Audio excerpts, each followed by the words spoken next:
여러분, 우리가 그리스도인이 된다라고 하는 것은 영적 전쟁을 시작했다라고 하는 것을 의미하는 것입니다. 우리가 예수를 믿고 그리스도인이 되는 순간 우리는 그리스도의 군사라서 사탄과 싸움을 하는 영적 군사라는 이 사실을 잊지 말아야 됩니다. 그렇다면 우리는 군사로서 훈련되고 잘 준비되어 있어야 할 것입니다. C.S. 루이스는 스크루테이프의 편지라는 책에서 이런 말을 했습니다. 악마에 대해 우리 인간이 빠질 수 있는 같으면서도 상반되는 두 가지의 오류가 있다. 하나는 그들의 존재를 믿지 않는 것이고, 다른 하나는 그들을 믿는데 지나치게 건강하지 못한 관심을 갖는 것이다. 악마들은 이 두 오류 모두를 똑같이 기뻐하고 유물론자나 마술사나 똑같이 반긴다. 불행하게도 이 루이스의 말처럼 오늘날 교회 안에는 두 가지 잘못된 기류가 존재합니다. 어떤 그리스도인은 그리스도인으로 살아간다는 것이 치열한 영적 전쟁임을 전혀 이해하지 못한 채 신앙생활을 하고 있습니다. 그리스도인이 유물론적인 태도를 갖게 되는 것은요, 두 가지 이유에서 옵니다. 하나는 무관심입니다. 편안하게 살아가다 보면 영적 전쟁이 벌어지고 있다는 사실을 잊기 쉽습니다. 전 세계 수억의 많은 인구들이, 영혼들이 사탄의 손아귀에 있다는 사실을 잊기 쉽습니다. 언제나 사탄이 무기력하고 게으르거나 영적으로 정체된 그리스도인들을 이용하고 있다는 이 사실도 잊기 쉽습니다. 오늘의 그리스도인들은요, 전투에 대해서 전혀 관심을 갖지 않습니다. 그냥 친교를 누리면서 편안하게 그렇게 신앙생활 하는 데에만 관심을 갖고 있습니다. 그러니 여기에서 무슨 승리를 기대할 수 있겠습니까? 또 그 다음에 두 번째는 그리스도인들의 유물론적인 태도를 갖게 되는 이유는 세속화에 있습니다. 너무나도 많은 그리스도인들이 영적 전쟁에 혹독한 대신에 그 세속적이고 일시적인 쾌락을 갈망합니다. 영적 전투보다는 편안한 삶, 그리고 재미와 오락을 즐기는 그런 삶을 추구합니다. 이렇게 그 영적인 그 신앙생활에서 영적으로 나태하게 되다 보니까 사탄과의 싸움에서, 그 전쟁에서 승리할 수가 없는 것입니다. 오늘날 많은 성도들이, 그리고 교회들이 너무나도 쉽게 세상의 웃음거리가 되고 넘어지고 쓰러지는 이유는 왜 그러냐면, 이렇게 영적 무기력에서 오는 그 전투에서, 영적 싸움에서 패배하기 때문에 그런 겁니다. 작년 12월 14일 날 축구선교에서 창단 예배 및 경기를 가졌습니다. 그때 이제 예배를 마치고 제가 시축을 하게 되었습니다. 모든 선수들의 박수를 이제 받고 이제 성도들이 보는 가운데서 중앙에다 축구공을 딱 갖다 놓고서 제가 이제 시축을 하게 되었습니다. 내심 나로서는 멋지게 차가지고 성도들로 하여금 와, 우리 목사는 볼 잘 찬다, 이런 소리를 듣고 싶었거든요. 왜냐하면 제가 젊은 시절에 축구를 꽤 잘했습니다. 마을 대표로도 나가서 선수 생활하고, 대학 다닐 때도 대학 대표로 선수 생활하고 그랬습니다. 그래서 축구를 상당히 잘했습니다. 그래서 자신이 있었습니다. 그런데 웬걸요, 볼을 찾는데 뜨기는커녕 옆으로 픽 하고 삐져나가는 거예요. 내가 내색은 안 했지만은 속으로 상당히 창피했습니다. 내가 나를 잊어버린 겁니다. 내 나를 잊고 그동안 내가 운동하지 못했던 생각을 하지 않았던 것입니다. 나이가 들면서 경험하는 것은요, 면역력이 자꾸 떨어지고 쉽게 지치고 힘이 줄어든다는 것입니다. 그것은 어쩔 수 없는 현상이라고 그렇게 말할 수 있을 줄은 모르지만은, 그러나 많은 전문가들이 근력을 키워야 된다는 거예요. 나이가 들수록, 힘을 잃어갈수록 근력이 있어야 면역력도 생기고, 그리고 쉽게 지치지 않는다는 것입니다. 이것은 우리 성도들의 영적인 상태에서도 마찬가지입니다. 여러분들이 영적인 근력을 키우지 않으면 믿음의 체력이 약해져서요, 쉽게 넘어지고 쉽게 시험 들고, 그리고 사탄의 조롱거리가 되고 맙니다. 오늘날처럼 행함없는 믿음의 허세를 고발당하는 교회와 성도의 아픔이 진했던 적도 일찍이 없었던 것 같습니다. 우리가 야고보서를 읽어보면은 그 야고보서에서 제일 많이 나오는 주제가 뭐냐면 인내라고 하는 겁니다. 야고보서는 인내를 얼마나 많이 강조하고 있는지 야고보서 1장 2절부터 4절을 보면은 야고보서의 서론격인 이 말씀에서 성경은 이렇게 말씀하고 있습니다. 내 형제들아 너희가 여러 가지 시험을 당하거든 온전히 기쁘게 여기라. 이런 너희의 믿음의 시련이 인내를 만들어내는 줄 너희가 알미라. 인내를 온전히 이루라. 이는 너희로 온전하고 구비하여 조금도 부족함이 없게 하려 함이라. 초대교회의 그리스도인들이 고난과 시련과 박해에 직면했을 때 그들이 당하는 세계 고난 속에서 가장 바람직한 태도가 뭐였냐면 인내였습니다. 그 인내는 우리 그리스도인들이 지녀야 할 영적 근력이란 말입니다. 그래서 야고보서는 초대교회의 많은 성도들이 어려움을 당하는 그 사실을 상기하면서 인내의 중요성을 성경에서 누누이 강조하고 있는 겁니다.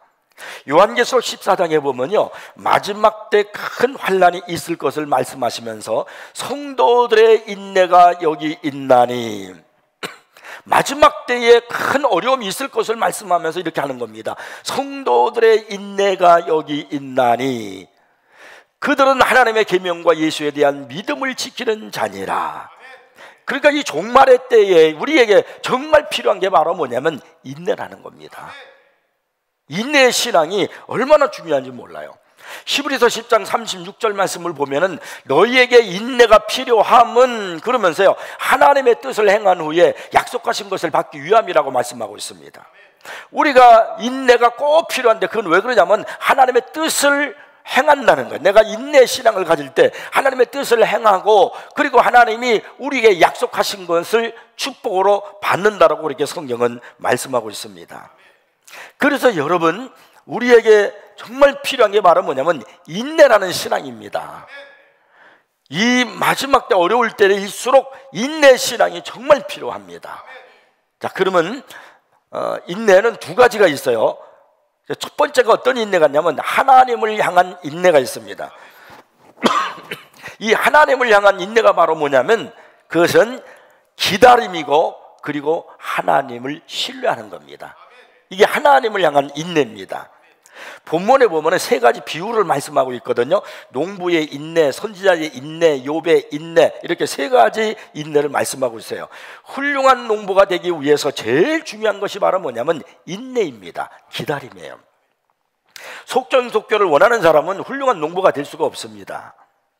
현대는 인스턴트 시대이다 보니까 빠르게 모든 것을 닦고 빠르게 우리나라가 참 스마트폰이 세계적으로 유명하잖아요. IT가 우리나라 강국이잖아요. 근데 지금 5G 시대가 왔다 그렇게 얘기를 해요. 또 이 5G가 뭐가 그렇게 중요한가 그랬더니요, 이 5G가 4G보다도 엄청나게 빠르다는 겁니다. 속도가. 그러니까 빠르게 그런 시대를 살아가고 있는 것이 바로 오늘 우리 시대예요. 그러다 보니까 사람들이 조급해요. 오랜 시간을 견디고 참을 수 있는 그런 인내가 갖지 못하면 바람직한 농부가 될 수가 없습니다. 그래서 성경은 인내에 대한 가장 상징적인 표본으로서 농부를 우리에게 말씀하고 있는 겁니다. 농부는 열매를 맺기 위해서 봄에 씨앗을 뿌리죠. 그리고 열심히 땀을 흘리고 노력을 하고 일을 합니다.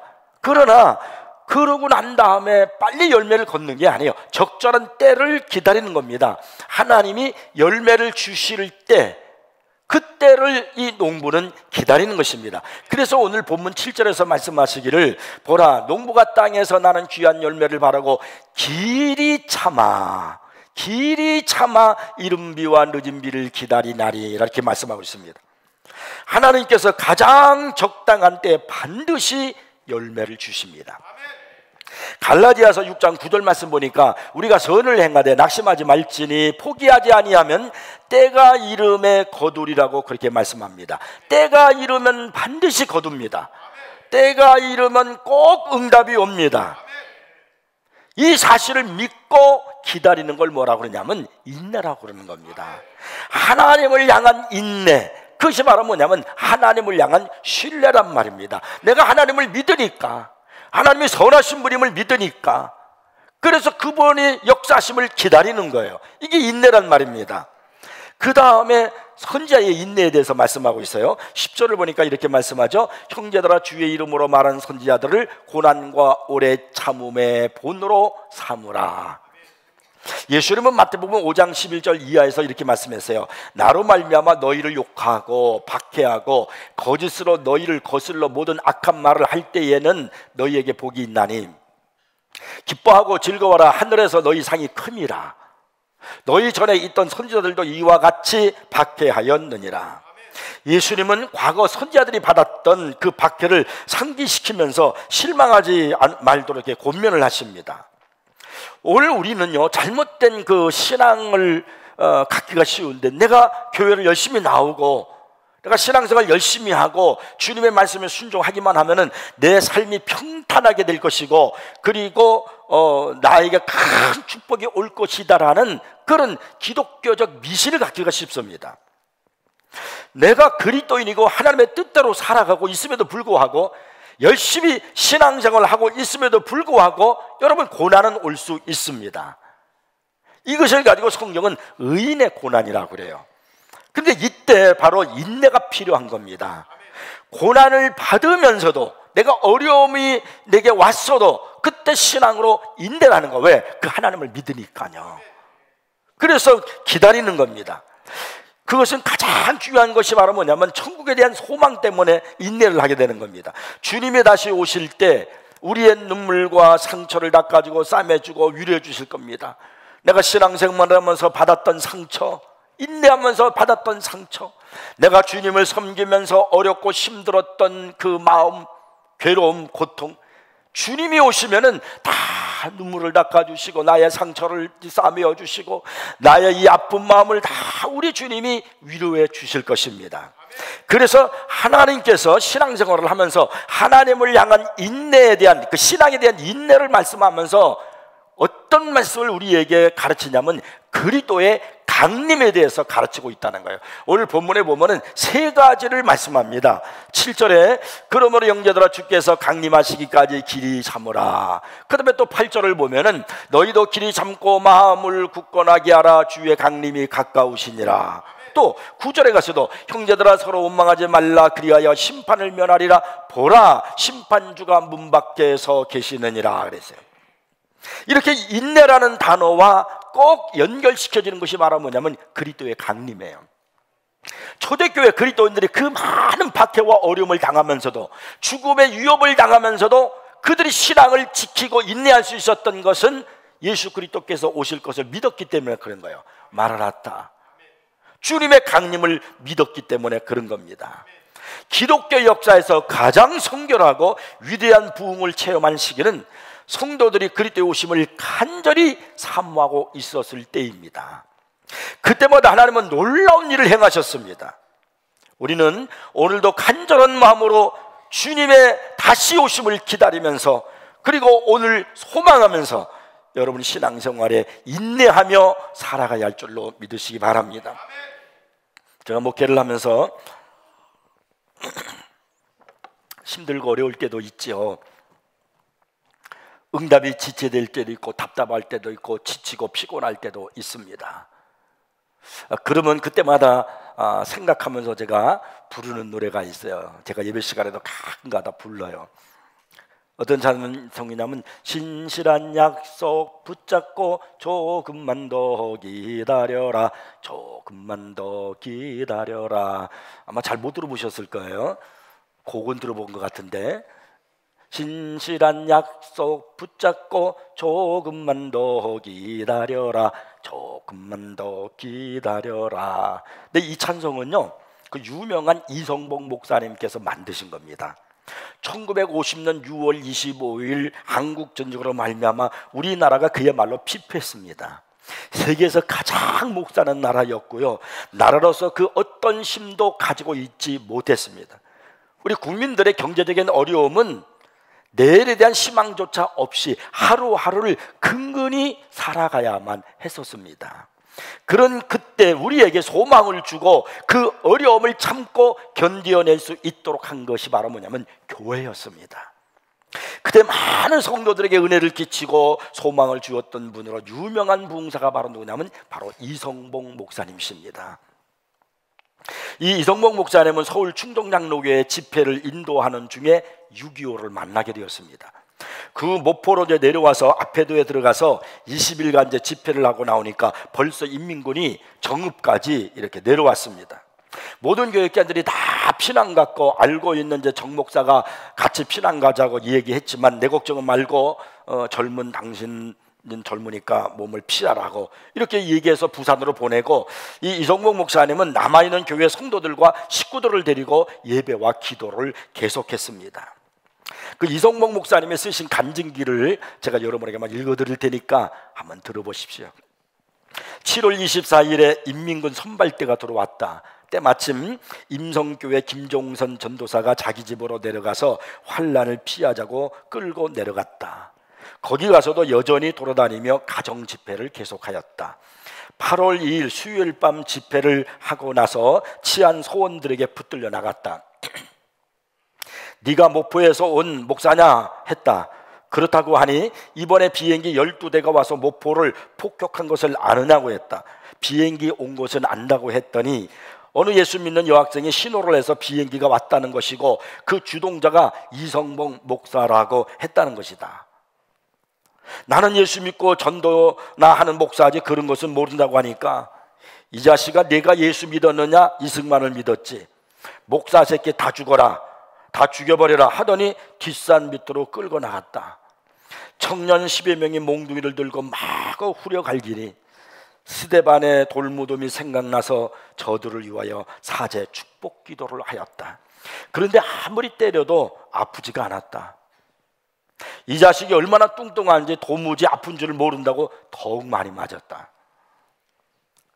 마지막에 코가 터져서 뜨거운 피가 쏟아지니 참으로 감사했다. 주님은 나를 위해 피 쏟아 구속했는데 나도 생피라도 쏟게 하시니 감사하다는 마음이 들었다. 그만 쓰러져 기절하니 대장이 아주 죽이지는 말아라, 단번에 죽이기는 아까우니 좀 더 고생시키다가 죽이자 하면서 찬물을 끼얹어 정신을 회복시켜서 유치장에다가 쓸어 넣었다. 두세 평 되는 좁은 방에 30여 명을 쓸어 넣으니 제일 더운 한여름에 숨이 탁탁 막혔다. 그래도 바울이 옥중에서 찬송하여 옥문이 열린 것이 생각나서 허사가를 한번 큰 소리로 멋들어지게 불렀다. 수직하던 자가 소리를 벼락같이 지르며 잠잠하라고 한다. 바울은 찬송하니 옥문이 열렸으나 나는 옥문은 열리지 않고 욕만 얻어먹었다. 그러나 3일 만에 빨치산 20여 명이 총을 휴대하고 소위 반역자를 숙청하러 다녔다. 여기 죽일 사람 없느냐 하니 목사라는 놈 하나 잡아왔는데 때려도 죽여도 찬송만 하고 기도만 하니 저것을 어떻게 하면 좋겠느냐고 했다. 그거 왜 여지까지 그들에 두느냐, 죽여버리라 하더니 목사 나오라고 했다. 이제 나는 총살당하러 간다고 싶었다. 그러나 사랑은 두려움을 내어 쫓는다고 사랑으로 그들에게 인사를 하였다. 목사 노릇 몇 해나 했느냐 하고 내게 물었을 때 나는 한 20원을 하였소 라고 대답했다. 아이고 무던히 착취해 먹었구나. 그래서 그렇게 뚱뚱보가 되었구나. 나는 착취해 먹은 것이 아니요, 아이 때는 변명이 깔딱이었어. 그러나 예수 믿고는 의약을 쓰지 않아도 25년간 몸이 건강하였어. 예수쟁이들은 현실을 부인하고 밤낮 천당하니 봤소? 그때 내가 보고 말고요 라고 말했다. 천당이 어디 있어? 그때 또 내가 말했다. 천당 본점은 보지 못하였어도 천당 지점은 보았어. 아니 천당 지점이 어디 있어? 내 마음속에 있어. 본점 없는 지점이 어디 있습니까? 은행 지점 보면 은행 본점이 있는 줄 알고 경찰서 지소를 보면 본서가 있는 것을 아는 것처럼 나는 천국 본점은 보지 못하였지만 천국 지점은 내 마음에 이루어져 있어. 하늘나라는 먹고 마시는 것이 아니고 성령을 입어 의와 평강과 기쁨이로다 이렇게 말했다. 내가 숨었을 때 찾아왔던 문준경 여전도사와 임자도의 이판일 장로를 위하여 기도해주고 가지 말라고 했지만 그래도 교회를 생각하여 가더니 종래 그들에게 학살을 당하고 말았다. 그때 내 딸이 아버지 이젠 영영 공산국가가 되고 마는 건가요? 하고 물었다. 그때 나는 아니란다. 조금만 더 기다려라. 그러면 좋은 날이 다시 온단다 하고 조금만 더 기다려라는 제목으로 노래를 지어 불렀다. 그때 나온 노래예요. 이제 불러보겠습니다. 만국을 사모하는 자 반드시 강림하시어 전지를 진동시키고 내 소원 성취하리라. 신실한 약속 붙잡고 조금만 더 기다려라. 조금만 더 기다려라. 기도에 응답 없다고 그렇게 낙심 말아라.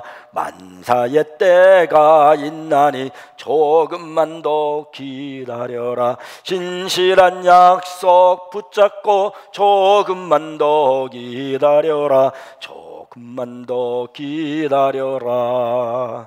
심신이 피곤하여서 실패를 거듭하여도 주님을 앙망하면서 조금만 더 기다려라. 신실한 약속 붙잡고 조금만 더 기다려라. 조금만 더 기다려라.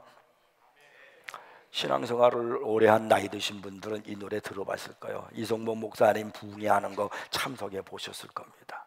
저도 어렸을 적에 참석해 봤거든요. 그 이성복 목사님이 와서 부흥회하면서 이 찬송을 얼마나 많이 하는지, 힘들고 어렵고 막 그때 정말 살기 어려웠잖아요.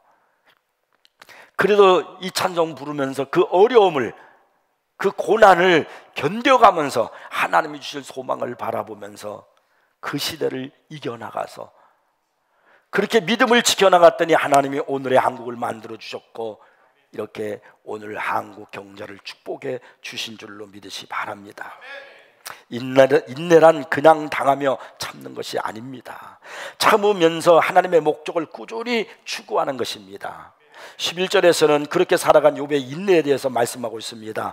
보라, 인내하는 자를 우리가 복되다 하나니 너희가 욥의 인내를 들었고 주께서 주신 결말을 보았거니와 주는 가장자비하시고 긍휼히 여기시는 이시니라. 하나님은 고난을 통해서 욥을 겸허하게 하셨고요, 그리고 그 고난 받기 이전보다도 갑절의 축복을 주셨습니다. 욥기서 42장 10절에 말씀합니다. 욥이 그의 친구들을 위하여 기도할 때 여호와께서 욥의 곤경을 돌이키시고 여호와께서 욥에게 이전 모든 소유보다 갑절이나 주신지라. 앤드류 머레이라고 하는 분은 이런 말을 했습니다. 하나님은 때때로 왜 지체하시는가?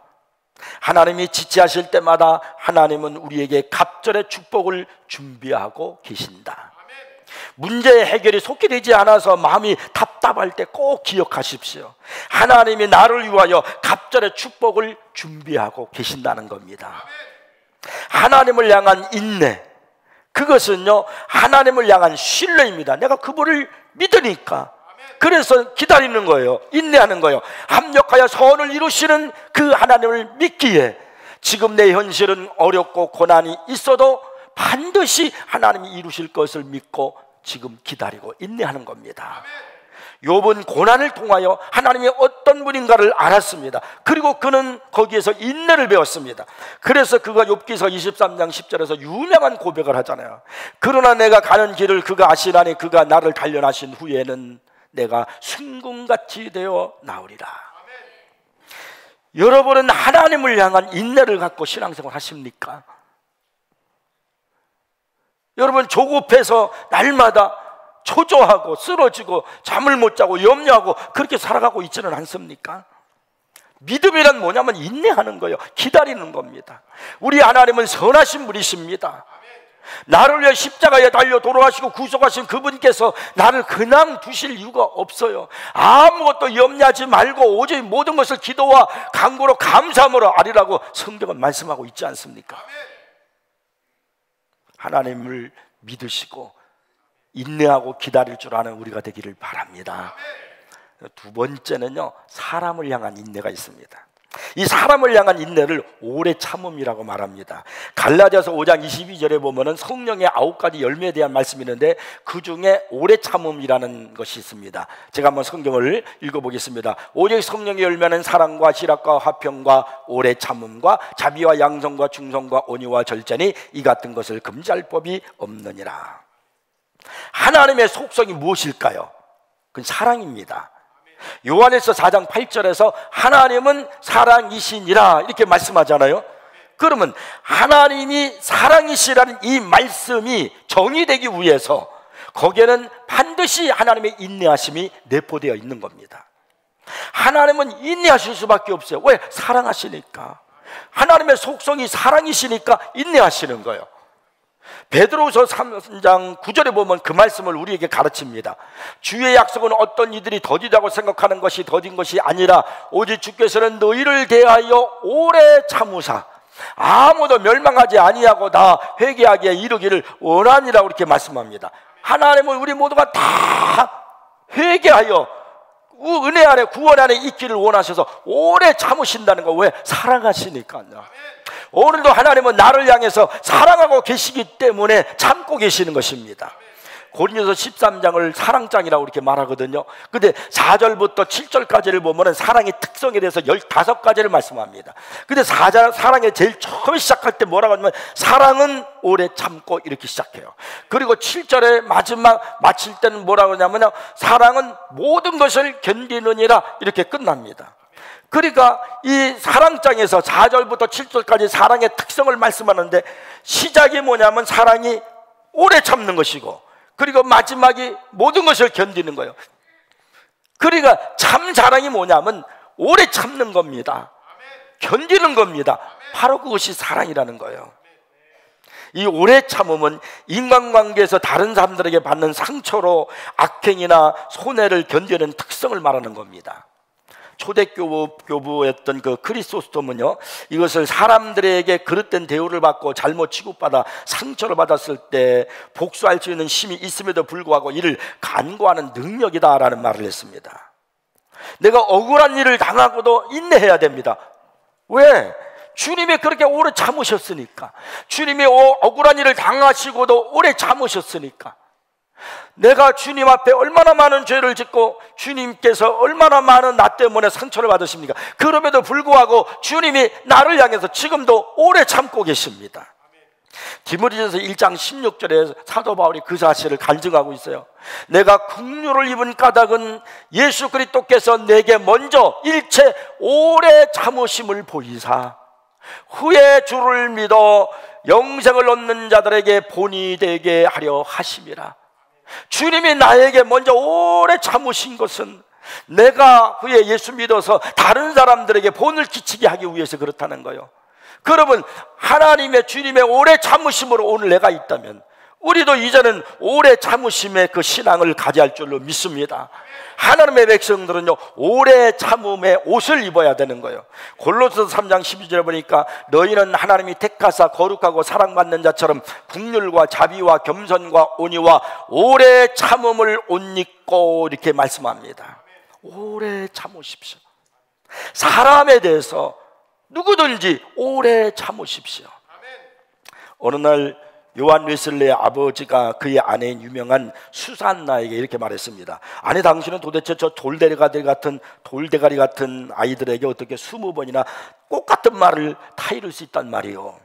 그때 수산나가 이렇게 말했습니다. 여보, 만일 내가 19번만 얘기했더라면 내 말은 헛수고가 될 뻔하지 않았어. 이 말은 굉장히 중요한 겁니다. 그 수산나라고 하는 그 어머니가 돌대가리 같은 자식들에게 20번을 타일렀다는 거예요. 오래 참는 거예요. 오래. 그런데 여러분, 그 아들에 누가 있느냐면 거기에 유명한 요한 웨슬레가 있는 겁니다. 그리고 그 아들 중에 위대한 사람들이 나왔습니다. 영국이 어두웠을 때, 영국이 영적으로 피폐해졌을 때 그때 영국을 살린 영적 붕을 일으켰던 위대한 사람이 누구냐면 바로 요한 웨슬레예요. 그의 어머니가 이렇게 오래 참으심으로 자녀를 가리키고 양육했기 때문에 그런 역사가 이루어진 겁니다. 오래 참는 것, 이게 얼마나 중요한지 몰라요.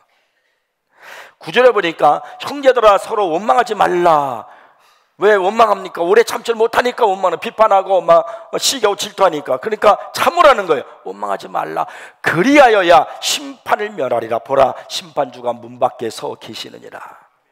마지막 때를 살아가는 우리들에게 무엇보다 필요한 것이요, 인내임을 기억하시기를 바랍니다. 기다려 주십시오. 참아 주십시오. 누가 내게 상처를 주고 뭐라고 그랬다 할지라도 여러분 인내하십시오. 사람을 향해서 오래 참음의 마음을 가지십시오. 끝까지 믿음을 지키는 사람, 끝까지 사랑하는 사람, 끝까지 순종하는 사람이 인내하는 사람이고 축복받는 사람입니다. 오늘 2020년 새해 첫 예배를 드리는 이 순간에 여러분은 1년을 어떤 마음으로 내가 신앙생활을 해야 되겠다는 그런 결단과 생각을 가지고 오셨습니까? 그냥 1년 아무 생각 없이 그냥 지나시렵니까? 그래서 저는 여러분에게 지금 도전을 드립니다. 여러분 1년 동안 하나님을 향하여 인내의 마음을 가지시고 사람을 향하여 오래 참음의 마음을 가지시기를 바랍니다. 그래서 믿음으로 여러분 1년을 그렇게 살아가 보십시오. 하나님의 위대하심을 여러분이 경험할 것이고, 그 인내함을 통한 영적 근력으로 여러분 죄를 이기고 세상을 이기고, 그리고 하나님의 훌륭한 자녀가 될 줄 믿습니다. 그런 믿음의 사람, 인내 사람이 되기를 주의 이름으로 축복합니다. 기도하겠습니다.